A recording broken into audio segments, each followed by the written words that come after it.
Selamlar, videoma hoş geldiniz. Ben Niyadrav. Bugün kedi portresi çizimleri yapacağım. Bir süredir yapmak istediğim bir şeydi. Bu solda gördüğünüz gözlerini yummuş kediş birinci çizimimiz olacak. Öncelikle dış formu vererek başlıyorum. Kabaca çizim yapacağım.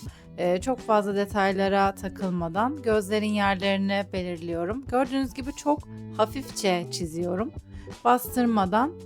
Yerlerine tam olarak karar verdikten sonra, koyulaştıracağım zaten. Bugün kedi çizimi yapmak istedim. Neden? Birazcık hayatımda minnoşluğa ihtiyacım var. Her gün saçma sapan haberlerle gözümüzü güne açıyoruz. Birazcık, dikkatimin dağılmasına ihtiyacım vardı ve tatlışlığa ihtiyacım vardı. Kedi videosu izlemek artık yeterli gelmedi. Ben de dedim ki neden çizimini yapıp birazcık daha kendimi rahatlatmıyorum. Belki bu size de iyi gelir, kedi videosu izlemek, kedi çizimi videosu izlemek. O yüzden bunu çizmek istedim. Bir de çizimlerimde kullanmak için birazcık detaylı incelemek istedim açıkçası. Ne kadar gerçek formu çizmeyi öğrenirseniz sonrasında kendi tasarımlarınızda kullanmak için deforme etmek istediğinizde o kadar iş kolaylaşıyor. Sonuçta gerçekten neye benzediğini bilmediğiniz bir şeyi çizmesi de zor olur. O yüzden gerçekçi bir şekilde çizerek aslında aklıma kazımaya çalışıyorum nasıl olduğunu, formu. Her çizdiğiniz şey belleğinizde bir şekilde kalıyor.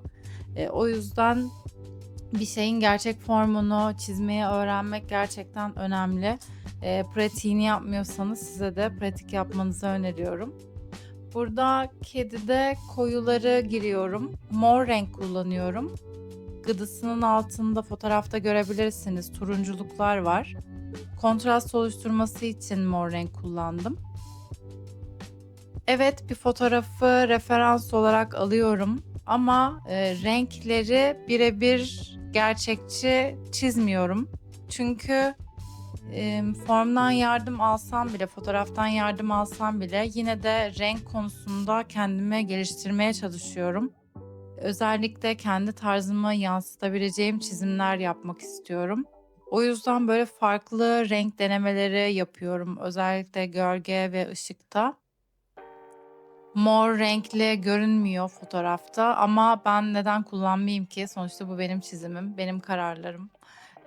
Siz de kendi çizimlerinizde özgürce, rahat rahat çizim yapın. Hiç, illaki gerçekçi olmak zorunda değilsiniz. İllaki mükemmel, gerçekçi yapmak zorunda değilsiniz. Sonuçta Rönesans döneminde değiliz, iyi ki. Bu zamanlarda özellikle eskiz, işte karalama atıyorum, başka ne olabilir? Karikatürize çizimler çok daha destekleniyor. Özellikle sosyal medyayı takip ediyorsanız, çizim videoları takip ediyorsanız önünüze sık sık düşüyordur. Özellikle 2025'te çok çok popüler oldu bu karikatürize çizimler. 2026'da da bence bu trend devam edecek. O yüzden birazcık daha şanslı hissediyorum kendimi. Çünkü ben de böyle tatlı, temalı, işte yuvarlak form, suratlı, figürler çizmeyi seviyorum. Siz de rahat rahat yeni başladıysanız özellikle, mükemmel çizme gibi bir kaygıya düşmenize gerek yok. Çok basit bir karalama bile olsa rahat rahat sosyal medyada çiziminizi paylaşabilirsiniz. Ki özellikle bu işe yeni başlıyorsanız, paylaşım yapmanızı öneriyorum. Çünkü, biz sanatçılar birazcık daha çekingen kalıyoruz açıkçası. Belki çoğumuzda mükemmelliyetçilik duygusu da var. Çizimi, tekniği mükemmel hale getirmeden insanlara göstermek istemeyebiliyoruz. Ama bu açıkçası, gelişimi birazcık geride tutuyor bence. Sonuçta çizimlerinizi insanlara gösterip onlardan geri dönüş alırsanız nerede hata yaptığınızı daha kolay fark edebilirsiniz. Çünkü insan bazen fark edemeyebiliyor. Birazcık, dıştan da bir, göze ve, bir yoruma ihtiyaç duyuyorsunuz. Çizime dönecek olursak, burada artık, çizimin son detaylarını vermeye başlıyorum. Ufak tefek, koyulaştırılacak yerleri kaldı. Onları veriyorum, detaylar ekliyorum. Özellikle kaş kısımları benim çok hoşuma gitti. Kahverengiyle renk verip siyahla alt kısmını koyulaştırmak, bu çok hoşuma gitti.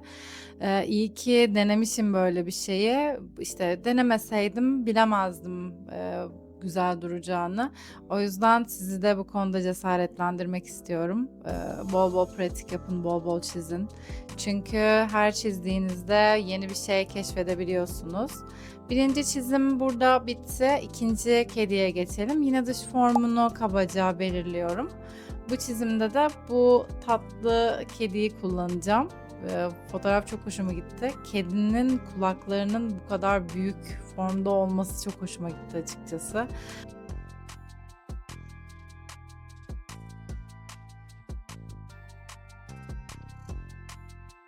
Burada yine kabaca formu belirliyorum.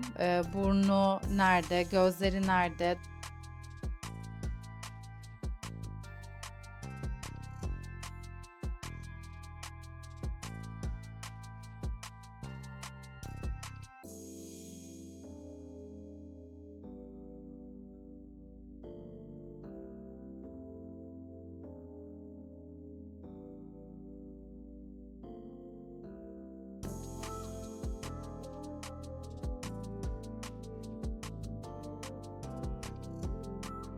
Şimdi taban rengi vermeye başlayacağım. Doğrudan, bir taban rengi vererek çizmeyi daha çok seviyorum. Doğrudan beyaz kağıt üzerine, birazcık çiğ kalıyor bence renkler. O yüzden bir alt renk oluşturmak benim için önemli, benim tarzım için en azından. Nerede kalmıştık? Ne konuşuyorduk? Emm çizimlerinizi rahat rahat paylaşın, paylaşmalısınız diyordum. Dediğim gibi dışarıdan bir göz, yorumlarsa siz de gözden kaçırdığınız şeyleri fark edebilirsiniz. Çiziminizde bence gelişmeniz için, çok önemli unsurlardan bir tanesi. Bir de çok fazla kıyaslama yapmamaya çalışın. Biliyorum çok zor. Buna ben de zaman zaman düşüyorum. Çok çok iyi çizerler var. Işığı, rengi, formu, kompozisyonu, yalayıp yutmuş insanlar var. Bunlarla kıyaslama yapmamak da gerçekten çok zor. Çünkü hepimiz sosyal medya kullanıyoruz. Sürekli önümüze muhteşem, çizim postları düşüyor. Biliyorum, kıyaslama yapmamak çok zor. Ama, onlar da sonuçta birkaç çizgi atarak başladılar bu yolculuğa. Bunu da unutmamak lazım. Gerçekten disiplinli çalıştığınız zaman siz de çok çok ilerleyeceksiniz. Bunu unutmayın. Ben de bu noktaya çok kolay gelmedim. Senelerdir çizim yapıyorum. Çocukluğumdan beri çizimle ilgileniyorum. O yüzden, çizmeye, çalışmaya devam etmek lazım. Bu her şey için geçerli. Atıyorum seramik yapıyor olabilirsiniz ya da, işte, belli bir konuda, tez çalışması yapıyor olabilirsiniz, vs. vs. Bir sürü hobiniz olabilir geliştirmek istediğiniz. Ne kadar çok çalışırsanız o kadar fazla gelişirsiniz. Önemli noktalardan bir tanesi de bence, ilham perisinin gelmesini beklememek, motive olmayı beklememek. İlham perisi bana birazcık, masalsı bir ifadeymiş gibi geliyor açıkçası. Hani, ilham perisi tepede oturup, bugün kime gitsem acaba?" diye düşünüp içimizden bir tanesini seçip ona gitmiyor arkadaşlar. Bunun için her gün, disiplinli bir şekilde çalışmamız lazım. Disiplinli bir şekilde çizmemiz lazım. Çizdikçe zaten aklınıza yeni fikirler geliyor. Çizdikçe ufkunuz genişliyor. Farklı şeyleri inceledikçe genişliyor. Oturup ilham perisi beklemeyeceğiz ya da motive olmayı beklemeyeceğiz. Siz bir şeyi ne kadar çok yaparsanız o sizin hayatınızın bir parçası oluyor ve yapmadığınızda artık kendinizi rahatsız hissetmeye başlıyorsunuz. O yüzden, belli bir çalışma disiplini oluşturacağız. Her gün çizim yapacağız, yapabiliyorsak. Tabii ki hayatta her şey olabilir. Atıyorum ilgilenmeniz gereken daha farklı bir şey karşınıza çıkabilir. Öncelikleriniz değişebilir bu hayatta ama Önemli olan, ne kadar ara verirseniz verin, geri dönüp kaldığınız yerden devam etmek. Kendimizi geliştirmek için, bunu yapmamız gerekiyor. Hayatın belli bir noktasına bu çalışmaları, neyse hobiniz, yerleştirmeniz gerekiyor.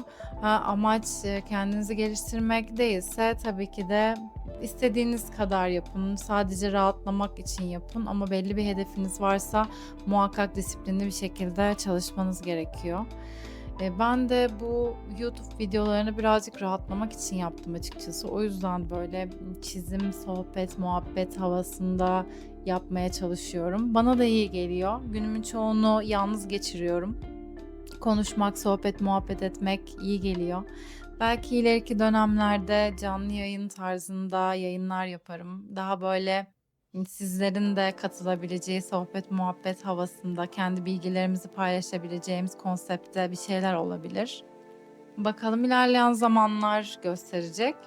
Burada kediye dönelim artık çok lak lak ettim. Kedinin gözlerinin detaylarını veriyorum. Şu noktada sanki far görmüş de gözlerinin bebeği parlıyormuş gibi. Bilirsiniz böyle sanki gözlerinden ışın çıkar halde olur kediler ışık tuttuğunuzda. Sanki onun öyleymiş gibi görünüyor.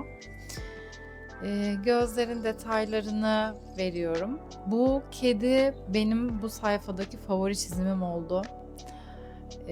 Gerçekten ellemek istiyorum. Sanki süetimsi bir, dokusu varmış gibi hissettiriyor bana. Böyle dokunmak istiyorum. Sonuçta çok hoşuma gitti. Renkler çok hoşuma gitti. Dediğim gibi birebir fotoğrafın aynısını yapmamaya çalışıyorum. Kendi renklerimi oluşturmak ve kendi tarzımı oluşturabilmek için fotoğrafta gri gözüküyor ama ben birazcık daha mavimsi gri tercih ettim. Birazcık daha rengin ortaya çıkması için.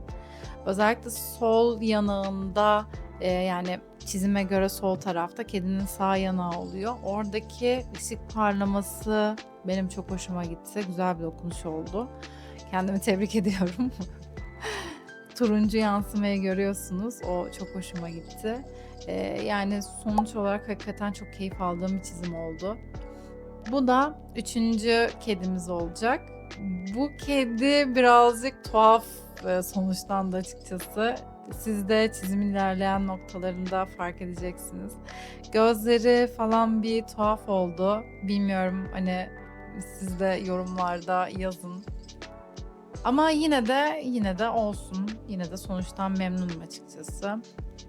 Burada da diğer kedilerde olduğu gibi hafifçe öğelerin yerlerini belirliyorum. Gözleri, burnu kafanın açısından dolayı çok çok daha yukarıda. Fotoğrafta sol gözüne çok yakın görünüyor mesela. Hani böyle ufak tefek şeylere dikkat ederseniz çizimleriniz, proporsiyonları daha düzgün olur. Atıyorum kulağın bitiş noktasına göre göz nerede kalıyor? Gözün yakınında burun ne kadar mesafede? İki göz arası ne kadar uzaklıkta? Bunlara dikkat ederseniz siz de çok daha iyi sonuçlar alabilirsiniz çizimlerinizde. Çok daha doğru bir şekilde, gerçekçi bir şekilde çizebilirsiniz. Yani eğer zorlanıyorsanız zaten YouTube'da envai çeşit video var. Onlara bakın nasıl çizilir videoları. Bu nasıl çizilir konseptinde bir video değil. Hani daha çok sohbet, muhabbet, birazcık daha rahatlama konsepti videosu. Ama isterseniz nasıl çizilir videosu adım adım gösterdiğim ve anlattığım tarzda da videolar çizebilirim. Eğer isterseniz öyle videolarla ilgileniyorsanız veya hani ben tarzımı nasıl oluşturuyorum, bu tarzda çizmek istiyorum, öğrenmek istiyorum derseniz yorumlara yazın. Ben de tabii ki de isteğe göre dikkate alıp o tarzda videolar yapmaya çalışırım. Birazcık hani bu işte yeni olduğum için daha böyle kendi keyfime göre videolar yapıyorum şu aralar. Ama talebe, izlenmeye ve isteğe göre tabii ki de değişebilir bu. Burada da kedinin yine gıdısının altında birinci çizimdeki gibi sarı bir parlama var. Bu parlamaları ortaya çıkarmayı, patlatmayı çok seviyorum. Böyle çizimi gerçekten çok çok öne çıkarıyor. Yine kontrast oluşturması için çenede Mor renk kullanıyorum sarıyla kontrast oluştursun diye. Burada gördüğünüz gibi yani gözler şey gibi bir video vardı, kedi videosu. Işık böyle alttan kedinin yüzüne yansıyor ve böyle hani sanki Lord havası, böyle hani Kont Drakula havası, böyle bir korkunç bir hava veriyor kediye. Onun gibi görünüyor şu anda. Detayları girmeye başlıyorum. Yani detay verdikçe iş tabii ki de farklı bir boyuta ulaşıyor. Çok daha göze doygun görünmeye başlıyor.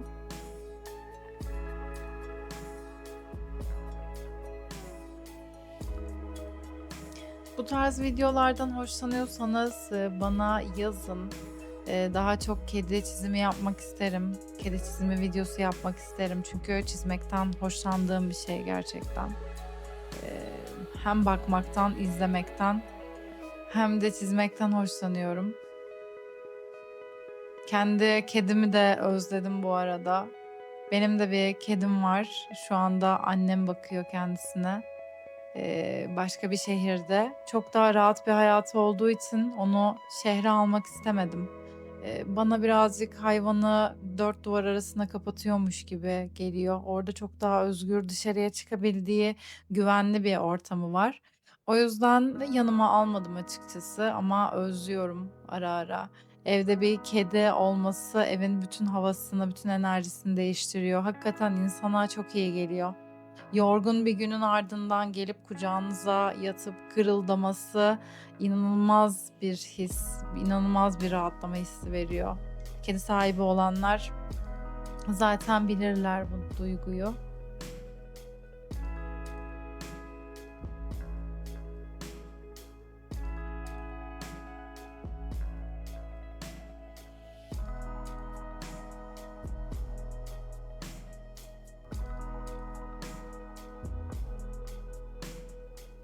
Bu çizimde de göz bebekleri benim çok hoşuma gitti.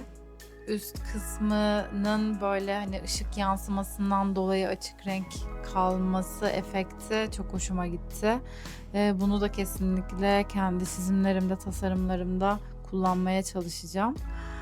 Evet, bu kedişin de sonuna geldik. Bu da böyle oldu. Evet, biraz tuhaf görünüyor. Ama idare edeceğiz artık. Çok endişelenmiyorum çünkü bu tamamen bir çalışma çizimiydi. Sonuç bu şekilde oldu. Siz ne düşünüyorsunuz? Yorumlara yazın. Bugünlük benden bu kadar. Biraz fazla çene çaldıysam kusura bakmayın. Kendinize çok iyi bakın. Başka bir videoda görüşmek üzere.